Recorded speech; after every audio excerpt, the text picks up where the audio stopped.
જય લગધણી મિત્રો, તો ફરી એકવાર સ્વાગત છે તમારું આપણે એક નવા વિડીયોની અંદર. તો આજે આપણે ફરી એકવાર ગરીબ નિરાધાર પરિવારને કરિયાણું આપવા જવાનું છે અને આજની તારીખમાં આપણે 8 પરિવારને ટોટલ કરિયાણું આપવાનું છે. અને અત્યારે આપણી ગાડી તળાજાથી નીકળી ગઈ છે. આપણે આજે જવાનું છે ભાવનગરમાં 5 પરિવાર છે અને આજુબાજુના ગામડાની અંદર બીજા 3 પરિવાર છે. એમ કરીને કુલ આપણે 8 પરિવારને કરિયાણાની કીટ આપવાની છે. તો વિડીયોમાં છેલ્લે સુધી બનાવી રહેજો, બહુ મજા આવશે. વિડીયો પસંદ આવે તો લાઈક કરજો, નવા હોય તો સબસ્ક્રાઈબ કરજો અને તમારા તમામ ગ્રુપમાં વિડીયો શેર કરજો જેથી આપણું સેવાનું કાર્ય હાલતું રહે.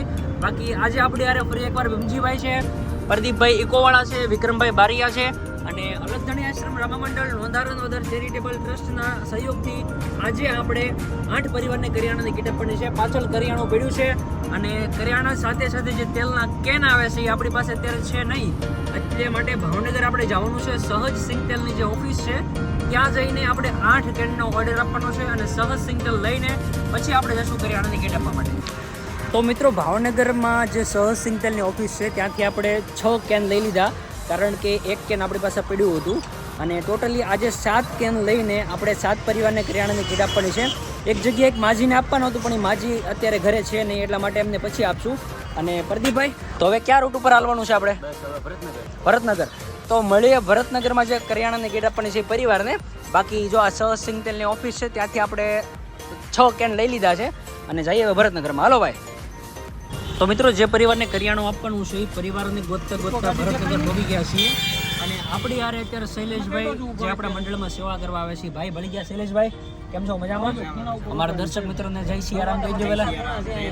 જય રામ આપીર બધાને. અને અહીંયા ભરતનગરમાં માર્કેટમાં જો પરિવારને ગોતતા અમે જઈ છીએ પરિવાર સુધી. લગભગ અડધી કલાકથી વાટ જોઈ છે. પરિવાર એમ કહે છે કે અહીંયા છે પણ અમને મળતા નથી. જોઈએ હવે ક્યારે મળે અને મુલાકાત કરીએ પછી એમના હારે. તો જો પહેલાં જે પરિવારને કીટ દેવાની છે માડી મળી ગયા છે. માડી ફોનમાં વાત કરતા હતા અમારી યારે. તો હવે માડીના પરિવારમાં જઈ મુલાકાત કરી ઘરમાં. ત્યાં સુધી બનાવી રહેજો વિડીયોમાં. વિડીયો પસંદ આવે તો લાઈક કરજો, નવા હોય તો સબસ્ક્રાઈબ કરી દેજો અને તમારા તમામ ગ્રુપમાં આપણો વિડીયો શેર કરજો. અને ટ્રાફિક બહુ છે ભાવનગરમાં, કેમ કે ભાવનગર સિટી છે એટલે ટ્રાફિક તો હોય જ તે. અને એમાં અમે તો પાછા શાક માર્કેટમાં આવ્યા હતા. ભાઈ ધીમે ધીમે આગજો, ઠોકી ન દેતા ક્યાંય. હાલત અત્યારે માહોલ કેવો છે ઉનાળામાં? બહુ ગરમી પડે એમ. અમારા શૈલેષભાઈ ભાવનગરમાં કામ કરે છે અને અમે એને કીધું હતું કે ભાવનગરમાં આવી છે કીટ દેવા. તો શૈલેષભાઈ કીધું મારે તમારી સેવા કરવા આવી છે. તો માડી અમારી યાર ઇકોમાં બેસી ગયા છે. માડી એમ કહે છે, માડી બહુ ખરાકું છે આપણું. તમે થાકી ગયા ને હાલીને તડકામાં? બહુ તડકો પડે, માડી થાકી ગયા છે. તો મિત્રો, કાળા તડકાના જોવો અમારા ભીમજીભાઈ, અમારા પ્રદીપભાઈ ઇકોવાળા અને શૈલેષભાઈ કરિયાણાની કીટ લઈને આવે છે. તડકો બહુ એટલે બહુ છે, અહીંયા ગરમી બહુ પડે ભાવનગરમાં. આજની પહેલી કીટ આપણે ભાવનગરમાં માજી માટે લાવ્યા છીએ. માજીની વાત કરીએ તો જો નાની એવી ઝૂંપડીમાં રહે છે, નાની એવી ખોળીમાં રહે છે અને હાથ પગ કામ નથી કરી શકતા. તો એ માજી પોતાનો ગુજરાન નકારવા માટે બીજાના ઘરના વાસણો ધોઈને ત્યાં જે પગાર મળે છે 1700 રૂપિયામાં આખા મહિનાનું ગુજરાન હલાવે છે. અને માડી, તમને આ કરિયાણું મળ્યું, તમે હાવ રાજી છો ને? તો આ તમને જ્યારે પણ ખૂટી જાય ને એટલે અમને પાછું ફોન કરી દેજો, એટલે તમને પાછું કરિયાણું પગાડી દઈશું. હો માડી? હા, બસ એમને કહેજો એટલે પાછું કરિયાણું મોકલી દઈશું અમે.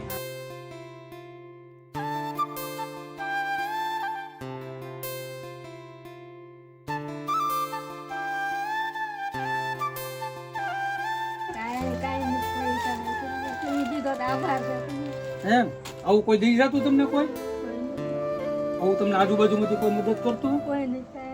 કોઈ નહીં.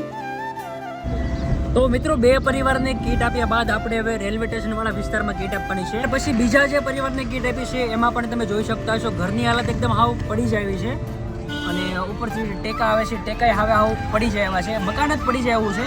અને જે માજી છે એ પોતાના પરિવારનું ગુજરાન હકારવા માટે દવાખાને પોતા મારવા જાય છે. માજીના જે દાદા છે, એમના પતિ છે, એમને ફેફસાની બીમારી છે, હૃદય પોળું પડી જાય છે અને માજીનો જે દીકરો છે એમના પગનું હાડકું ભાંગી ગયું હમણાં અને એટલા માટે કોઈ કામ કરી શકતું નથી. માજી એકલા પોતાના પરિવારનું કામ ગુજરાન નકારે છે અને રોજના કંઈક 220 રૂપિયા એવું કંઈક માજી કહેતા હતા પોતા મારવા જાય, એમાં 220 રૂપિયા દાડી મળે અને એનાથી આ 3 લોકોનું ગુજરાન નકારે, દવાએ કરે અને મકાન જે છે એમનું ભાડું પણ બને. જોકે મકાન તો હવે પડી જાય એવી હાલતમાં છે, છતાં આવા મકાનમાં રહેવું પડે છે મજબૂરીના કારણે. તો માજીને 3 મહિનાનું કરિયાણું મળ્યું એટલે માજી બહુ રાજી થઈ ગયા. માજી કહેતા હતા કે આવી મદદ તો અમને કોઈએ કર્યું જ નથી. તો બે પરિવારને કીટ આપી, ત્યાર પછી હવે આપણે જશું ત્રીજા પરિવાર સુધી. તો બન્યા રહેજા વિડીયોમાં. વિડીયો પસંદ આવે તો લાઈક કરજો, નવા હોય તો સબસ્ક્રાઈબ કરજો. તો હવે મળશું ત્રીજા પરિવાર સાથે. બપોરના 2 વાગી ગયા છે અને બે પરિવારને કીટ આપ્યા બાદ બધાને ભૂખ લાગી ગઈ. અને અહીંયા એમ કહેવાય છે કે દાળપુરી શાકપુરી બહુ મસ્ત ફેમસ છે, એટલા માટે ગાર્ડનમાં ખાવા માટે ઊભા રહી ગયા. જો આજુબાજુ બધે બેઠા છે, હેઠે જમીન ઉપર બેહીને ખાવાનું હોય. તો પ્રદીપભાઈ તમારા ભાઈબંધ છે શાકપુરીવાળા, બહુ મસ્ત બનાવે. આ એરિયાનું નામ શું છે? અતુલભાઈ શાકપુરીવાળા. કયો એરિયો છે? પિલ ગાર્ડનની બાજુમાં છે અતુલભાઈ શાકપુરીવાળા. તો ગાર્ડનમાં બેહીને બધા શાકપુરી ખાઈ છે. હવે શાકપુરીની વાટે છે પહેલાં તો જ્યારે આવે ત્યારે. મસ્ત મજાની શાકપુરી આવી ગઈ છે, પાપડ આવી ગયા છે. વિક્રમભાઈ છાશ તોડે છે. બહાર કાઢલે ભીમ આવે. હવે તો કાઢવું જ ક્યાં હાલો. તો અહીંથી જો શાકપુરી ખાઈને નાસ્તો વાસ્તો કરી લીધો છે અને બે પરિવારને કીટ આપ્યા બાદ હવે ત્રીજા પરિવારને આપણે કીટ આપવાની છે. રેલવે સ્ટેશનવાળા વિસ્તારમાં આ એક બેનનું ઘર છે, એમના મુલાકાતે જવાનું છે. તો વિડીયોમાં છેલ્લે સુધી બન્યા રહેજો, બહુ મજા આવશે વિડીયો જોવાની.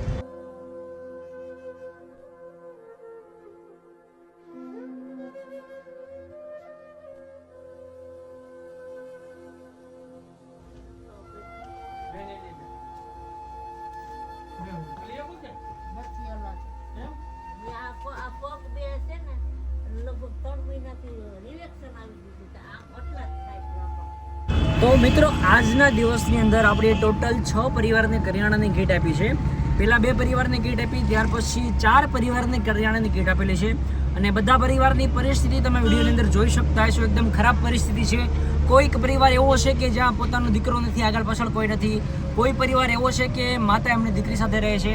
ટૂંકમાં આપણે જે કોઈ પરિવારને કરિયાણાની કીટ આપી છે એ તમામ પરિવાર એવા છે કે જેને આગળ પાછળ કોઈ નથી, કામ ધંધો પણ કાંઈ કરી શકતા નથી અને કોઈ પણ મજબૂરીના કારણે કામ ધંધો ન કરી શકતા હોય. અને માણસની મજબૂરી આપણે સમજવી જોઈએ, એટલા માટે આપણે આજના 6 પરિવારને કરિયાણાની કીટ આપી છે. આપણે ટોટલ 8 પરિવારને કરિયાણાની કીટ આપવાની હતી. પાછળ તમે જોઈ શકતા છો હજી 2 પરિવારને થઈ રહે એટલું કરિયાણું છે આપણી પાસે.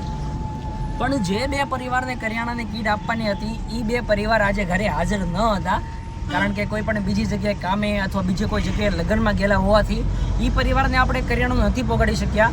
પણ 1-2 દિવસ પછી જ્યારે પણ એ પરિવાર આવશે ત્યારે આપણે એ પરિવારને કરિયાણું પહોંચાડી દઈશું. અને આજના દિવસની અંદર ટોટલ આપણે 6 પરિવારને કરિયાણાની કીટ આપી છે. વિડીયોમાં તમે સ્ટેપ બાય સ્ટેપ બધા પરિવારની પરિસ્થિતિ જોઈ શકતા હશો. સ્ટાર્ટિંગની વાત કરીએ તો આપણે એક ભાઈ અને બેન જે વિડીયોમાં તમને દેખાય છે, એમના ઘરની હાલત તમે જોઈ શકતા છો, એકદમ હાવ ખરાબ છે. ઘરની મેડી ઉપર રહે છે અને આ બેન જે છે એ અપંગ છે, ભાઈ પણ અપંગ છે. એમના માટે આપણો કરિયાણું આપ્યું હતું. બેન એકદમ રોવા વેડ્યા હતા, કારણ કે ભાઈ જેને માથે દુઃખ પડતું હોય ને એને ખબર હોય કે ભાઈ આવી પરિસ્થિતિમાં કઈ રીતે જીવી શકાય. ત્યાર પછીની કરિયાણાની 3 કીટ વાત કરીએ તો 3 પરિવારમાં માજી રહે છે અને આ માજી માટે આપણે કરિયાણું લાવેલા છીએ. માજીને આગળ પાછળ કોઈ પણ નથી, કોઈ પણ રાખતું નથી, એવા પરિવારને આપણે કરિયાણાની કીટ આપેલી છે. સ્ટેપ બાય સ્ટેપ તમે એમના પણ કટકા જોતા હશો વિડીયોમાં. બાકી તમને વિડીયો પસંદ આવ્યો હોય તો લાઈક કરી દેજો, નવા હોય તો સબસ્ક્રાઈબ કરી દેજો. અને જો પહેલી વાર આપણી ચેનલ ઉપર આવ્યો હોય તો આપણી ચેનલને સબસ્ક્રાઈબ કરીને બેલ આઇકન ક્લિક કરવાનું ભૂલતા નહીં, કારણ કે આવી રીતે સેવાના વિડીયો આપણે લાવતા રહીએ છીએ આપણી ચેનલની અંદર. અને તમારા તમામ ગ્રુપની અંદર વિડીયોને શેર કરજો. બાકી આજની તારીખની અંદર હું ભીમજીભાઈ, પ્રદીપભાઈ કોવાળા અને વિક્રમભાઈ બારિયા, એટલે કે નોંધારાના આધાર ચેરિટેબલ ટ્રસ્ટ અને અલગ ધણી આશ્રમ રામા મંડળ દ્વારા 6 પરિવારને કરિયાણાની કીટ આપવામાં આવી હતી. અને ભગવાનની દયાથી, રામદેવપીર મહારાજની કૃપાથી આપણે અને તમારા લોકોના સાથ અને સહકારથી આપણે આ સેવાનું કાર્ય શરૂ કર્યું છે. તો જ્યાં સુધી આપણાથી થશે ત્યાં સુધી આપણે સેવા કરશું. તમારી આજુબાજુ આવો કોઈ પરિવાર હોય તેમની મદદ કરજો, અથવા જો મદદ ન કરી શકો અને ભાવનગર જિલ્લા સુધીમાં હોય તો અમારો કોન્ટેક્ટ કરજો. ત્યાં આવેલી પરિવારને અમે કરિયાણું આપી જઈશું. અને 1 વખત નહીં, 2 વખત નહીં, જ્યાં સુધી પરિવારને જરૂર હશે ત્યાં સુધી આપશું. કારણ કે સેવા કરવા આપણે બધું શરૂ કર્યું છે તો સેવા જ કરવાની છે. તો મળશું નવા એક વિડીયોમાં, ત્યાં સુધી બાય બાય. અને બીજી એક વાત, ભીમજીભાઈ યાદ અપાઈ દીધું કે અમારું અલગ ધણી આશ્રમ રામા મંડળ છે, એમાં જે કાંઈ પણ દાન આવે છે એ ગરીબ અને નિરાધાર લોકોની સેવા માટે વપરાય છે. અને તમારે જો અલગ ધણી આશ્રમ રામા મંડળ રમાડવું હોય તો ભાવનગર જિલ્લામાં કોઈ પણ જગ્યાએ રમવાનો ખર્ચ ફક્ત 13,500 રૂપિયા છે.